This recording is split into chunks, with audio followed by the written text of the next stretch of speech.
how would an ethical leader kind of ensure that those diverse cultural dietary needs are being met? Well, I think it starts with respect. Yeah. And a willingness to learn. Yeah.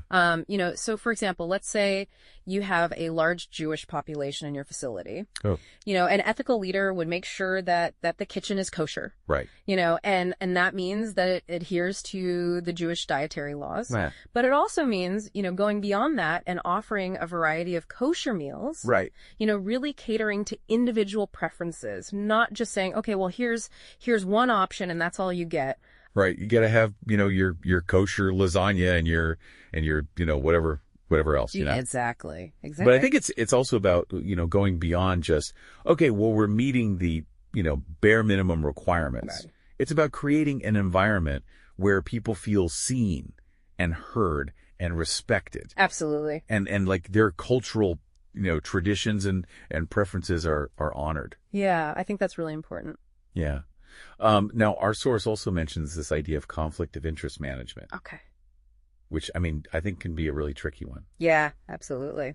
But could you give us kind of an example of how that might play out, in a senior nutrition setting? Sure. So imagine that, a facility is approached by a food supplier. Yeah. Who's offering a really significant discount on their products. Okay, so that sounds great at first. Right, exactly. It sounds like a win-win. Yeah. But what if those products are lower in nutritional value, or they contain, a lot more processed ingredients? Okay. An ethical leader in that situation, they would really have to weigh the potential cost savings. Yeah. Against the potential impact on the residents' health. Right. So, they might try to negotiate with the supplier for higher quality options, yeah. or they might explore alternative solutions. Yeah. Even if it means, a slightly higher cost. Right. Because at the end of the day, the well-being of the residents has to come first. Right. So it's really about making those tough calls. Yeah. And really prioritizing, the people that you're serving. Mm-hmm.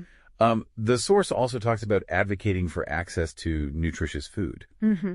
So how does that kind of go beyond the walls of a facility?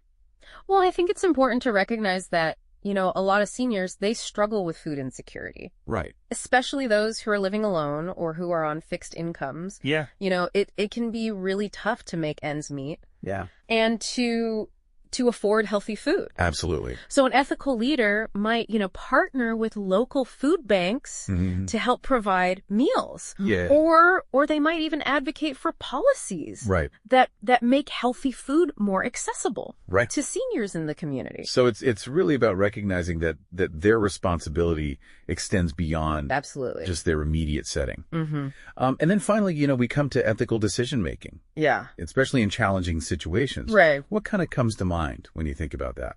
I think one of the toughest situations, that we face is when a senior refuses to eat.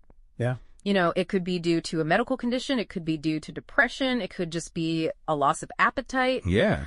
And, an ethical leader, they wouldn't force them to eat. Right. They would really try to understand what's the underlying cause here. Yeah. Why is this person refusing food? They would involve the senior in finding solutions. Yeah. They might consult with a doctor or a dietitian, really try to figure out, how can we make sure that this person is getting the nutrition that they need while also respecting their wishes. Yeah, so it's really about finding that balance. Absolutely. Between respecting their autonomy mm-hmm. and ensuring that they're safe and healthy. Right. Which, it's never easy. No. And I think that's what makes this whole idea of ethical leadership so complex. Right. Our source gives some really inspiring real-world examples of ethical leadership in action. Okay. Things like training staff to recognize, signs of malnutrition, mm-hmm.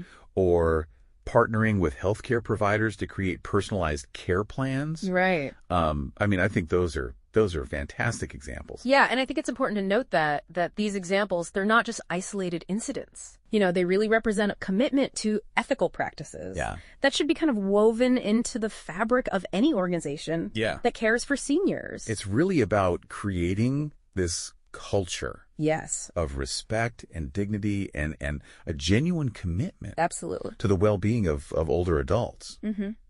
Well, this deep dive has been so insightful. It has.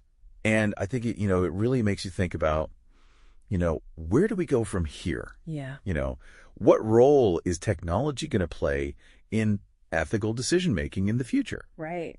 I mean, could AI help us personalize nutrition plans? Mm-hmm. Could it help us identify potential ethical dilemmas, before they even arise? I mean, it's certainly something to think about as we move forward in this field and as we continue to, grapple with these really complex and important issues. Yeah, for sure. It's definitely something to keep in mind. So much to think about. Yeah. But I think that's what makes this whole field so fascinating.